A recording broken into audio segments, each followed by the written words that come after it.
Sepanjang sejarah Kamen Rider, evolusi kekuatan para rider tidak pernah berhenti. Dari armor futuristik, kekuatan mistis, hingga form yang lahir dari konsep serius dan penuh makna. Namun di balik deretan form epik dan ikonik tersebut, ada sisi lain yang tak kalah menarik, yaitu beberapa form yang terasa absurd, nyeleneh, dan di luar nalar. Bukan hanya soal desain yang aneh, tetapi juga konsep, sumber kekuatan, hingga cara penggunanya yang seringkali membuat penonton bertanya-tanya. Tapi anehnya, justru form inilah yang membuat Kamen Rider terasa hidup, berani bereksperimen, dan tak takut melanggar pakem. Nah, jadi di video kali ini kami akan membahas 7 form Kamen Rider paling absurd yang pernah muncul. Mau tahu form apa aja? Gak usah lama-lama, kita langsung ke videonya. Di nomor yang pertama ada Kamen Rider Jun, Kamen Rider Drive. Jun sendiri adalah salah satu Kamen Rider paling absurd yang pernah muncul, baik dari segi kemunculan, konsep, hingga desain visualnya. Sejak pertama kali diperlihatkan, Jun sudah terasa beda sendiri dibanding rider lain, seolah memang diciptakan untuk mematahkan ekspektasi penonton. Dari sisi desain, Jun tampil sangat nyeleneh.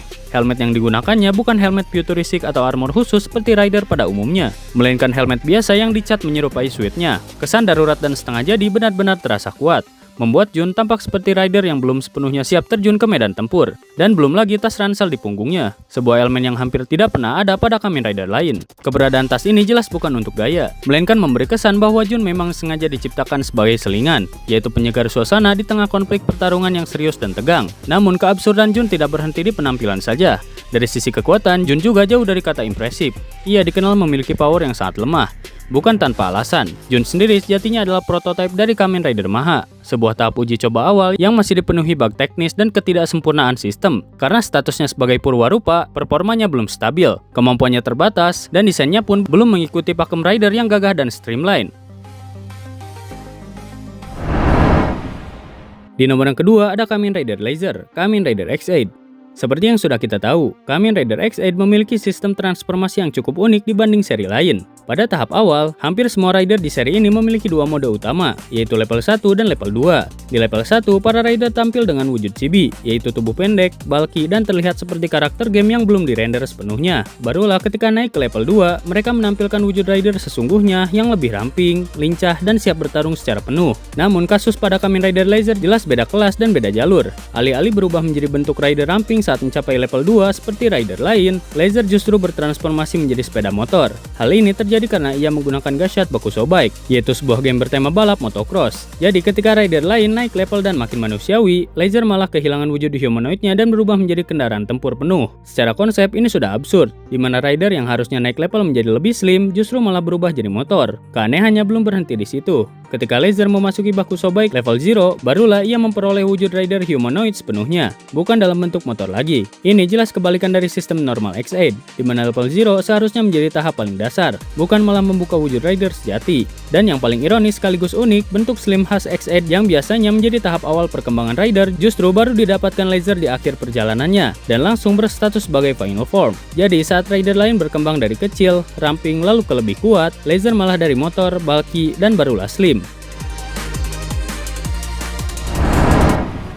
Di nomor yang ketiga ada Kamen Rider Vice, Kamen Rider Revice. Vice sendiri adalah iblis yang bersembayang dalam diri Iki Igarashi, sekaligus partner utama dari Kamen Rider Revice. Berbeda dengan kebanyakan iblis atau entitas pendamping dalam sejarah Kamen Rider, Vice sendiri tidak hanya berperan sebagai sumber konflik internal, tetapi juga memiliki wujud ridernya sendiri, yaitu Kamen Rider Vice. Sejak awal kemunculannya, Vice sudah terasa sebagai karakter yang liar, namun keabsurdannya justru bukan terletak pada kekuatan atau latar belakangnya, melainkan pada ragam form yang ia miliki. Secara dasar, Kamen Rider Vice memang memiliki bentuk rider yang masih mengikuti pakem umum, yaitu humanoid, bersenjata, dan siap bertarung. Namun semakin jauh perjalanannya, wujud Vice justru semakin tidak masuk akal. Banyak form Vice yang sepenuhnya menyesuaikan tema Kamen Rider Revice, karena Revice sendiri adalah pusat dari hampir seluruh sistem transformasi mereka, kecuali pada tahap final form. Akibatnya, Vice seringkali mengalah secara visual dan konsep, berubah menjadi bentuk pendukung yang benar-benar nyeleneh. Disinilah keabsurdannya mencapai puncak. Vice tidak hanya berubah menjadi rider alternatif, tetapi juga bisa berwujud skateboard, boneka, kendaraan, hingga bahkan berubah menjadi rice cooker, ya, alat masak. Pada titik ini, Vice jelas melampaui batas normal seorang Kamen Rider. Ia bukan sekedar petarung, melainkan bisa menjadi apapun yang dibutuhkan situasi. Walau meski terlihat konyol, tidak masuk akal, dan kadang terasa seperti lelucon yang diwujudkan secara resmi. Namun justru karena itulah, Vice sering disebut sebagai salah satu rider paling absurd sekaligus paling kreatif yang pernah ada. Di nomor yang keempat ada Supporter Rider, Kamen Rider Guides. Supporter Rider adalah para rider pendukung yang berperan membantu dan memfasilitasi para rider utama dalam seri Kamen Rider Guides. Secara status, mereka tetap diklasifikasikan sebagai Kamen Rider sepenuhnya, di mana mereka tetap memiliki sistem transformasi, identitas rider, dan peran aktif di dalam konflik. Namun yang membuat mereka benar-benar mencolok sekaligus absurd adalah desain wujud rider mereka yang jauh keluar dari pakem Kamen Rider pada umumnya. Jika biasanya Kamen Rider identik dengan sosok humanoid berarmor keren dan proporsional, Supporter Rider justru tampil sebaliknya. Desain mereka sangat eksperimental dan unik. Ada yang berbentuk sphinx raksasa, ada yang menyerupai katak, bahkan ada yang tampil sebagai robot banteng besar dengan siluet dan kesan visual yang lebih mirip mecha ala Super Sentai dibandingkan rider konvensional. Di antara mereka memang ada satu sosok yang relatif paling normal, yaitu Kamen Rider Jin. Namun kata normal di sini tetap relatif. Jin tetap terasa unik dan absurd karena desainnya yang tidak simetris. Berbeda dengan mayoritas rider yang biasanya sangat memperhatikan keseimbangan bentuk dan simetris armor. Ketidaksimetrisan ini justru menjadi ciri khas, membuat Jin terlihat asing, futuristik, dan tidak biasa sejak pandangan pertama. Keberanian Guides menghadirkan Supporter Rider dengan desain ekstrim ini terasa sangat segar. Seri ini seakan menegaskan bahwa Kamen Rider tidak harus selalu tampil sebagai sosok humanoid gagah berarmor rapi. Di nomor yang kelima ada Guild Boost Mark III, Kamen Rider Guides. Boost Mark III adalah salah satu form khusus yang dimiliki oleh Kamen Rider Guides. Berbeda dengan beberapa form absurd lainnya yang biasanya bermasalah di desain atau konsep, Boost Mark III justru hampir tidak punya masalah dari sisi visual. Desainnya tampil slim, tajam, dan keren. Benar-benar mencerminkan evolusi Guides sebagai rider utama yang sudah matang secara gaya maupun aura. Namun, keabsurdan form ini bukan terletak pada penampilannya, melainkan pada nasib kemunculannya yang tragis. Boost Mark III memiliki screen time yang sangat terbatas dan singkat. Wujud sekeren ini hanya benar-benar muncul di 2 episode. Dan itu pun tidak sepenuhnya berdiri sendiri, lebih terasa sebagai kelanjutan langsung dari episode sebelumnya. Akhirnya Boost Mark III seperti numpang lewat, muncul sebentar lalu langsung menghilang, tanpa eksplorasi yang layak. Hal ini tentu terasa sangat disayangkan, mengingat potensi visual dan konsepnya yang besar. Namun jika dilihat dari sudut pandang cerita dan struktur narasi, Boost Mark III yang singkat ini sebenarnya masih bisa dimaklumi. Besar kemungkinan form ini bertabrakan jadwal dengan kemunculan final form Guides yang memang sudah harus diperkenalkan menjelang akhir episode. Dalam konteks tersebut, Boost Mark III terasa seperti wujud transisi yang posisinya sebat tanggung. Secara konsep, wujud ini lebih cocok dipahami sebagai batu loncatan dari wujud standar Guides menuju final formnya. Ia membawa peningkatan kekuatan yang signifikan, desain yang lebih tajam, serta aura yang jauh lebih dominan, namun belum sepenuhnya mencapai titik puncak. Di nomor yang keenam ada Kamen Rider Star Gachard, Kamen Rider Gachard. Star Gachard adalah sebuah fusion form milik Kamen Rider Gachard yang tercipta dari penyatuan 5 Kemi level 10 ke dalam satu kartu tunggal. Secara konsep, ini sudah berada di level endgame, karena Kemi level 10 merupakan entitas dengan kelas kekuatan tertinggi. Artinya, Star Gachard bukan sekedar form biasa, melainkan simbol puncak dari potensi Kemi yang disatukan dalam satu wujud.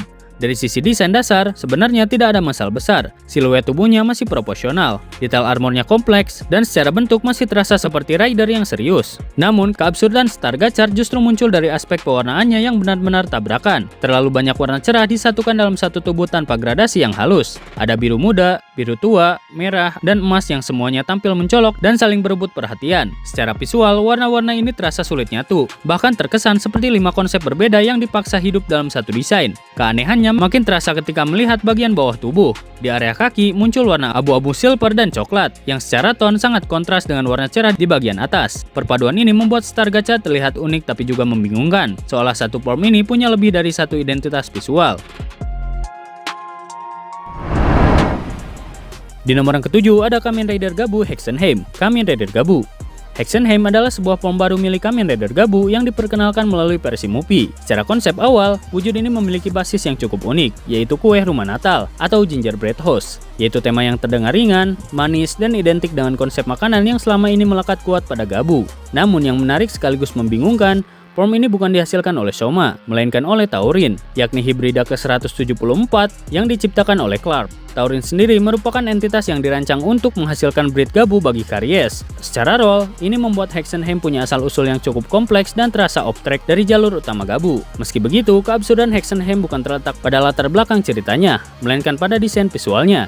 Secara teori, wujud ini berbasis kue, namun dalam praktiknya, hampir tidak ada elemen visual yang benar-benar merepresentasikan gingerbread house. Alih-alih terlihat seperti rider bertema makanan atau kue, Hexenheim justru tampil dengan aura sihir gelap, penuh simbol, ornamen visual, dan kesan penyihir atau okultisme. Vibe-nya lebih mendekati ritual magis daripada dunia kuliner. Ironisnya, desain ini sebenarnya sangat keren.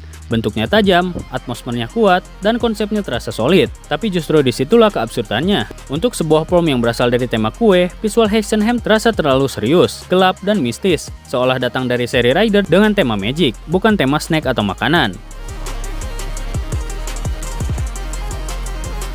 Nah, jadi itu dia pembahasan tentang 7 prom Kamen Rider paling absurd yang pernah muncul. Mungkin video untuk kali ini segitu saja.